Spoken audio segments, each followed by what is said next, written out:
অভাবে মানুষ তো না খাতি পায়ে পায়ে মরে যাচ্ছে। নতুন টিপ পাঠানি লাগবে। কিনা যাবি সেই ব্যবস্থাটা কর। সামনের সপ্তাহে আমার ভাইয়ের বিয়ে, না হলে আমি যেতাম। তোমরা নিজেরা উদ্যোগ নাও, কিনা যাতে দাও। এই চারজন মিলে যাই। শোন, ওই লাঠিগুলো নিয়ে যা।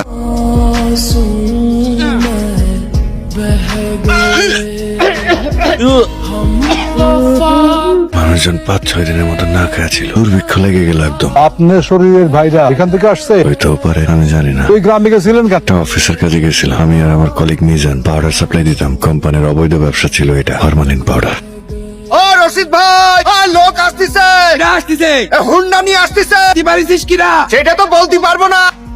চাচা, পাতালিয়া যাওয়ার রাস্তা কোনটা? চাচা চাচা এই চাচা, এদিক দিয়ে পাতালিয়া যাওয়া যাবে? ভাই, তাছাড়া প্রশ্ন করলে উত্তর পাবেন না। উনি গেছে 10-12 দিন আগে। কি? এইটাই পাতালিয়া গ্রাম। কিন্তু পচে নাই। কেমনে পাউডার খাওয়া বডি? স্যার, আপনারা কইতে গাইছে, এদিকে তো কারো আশা পড়ে না।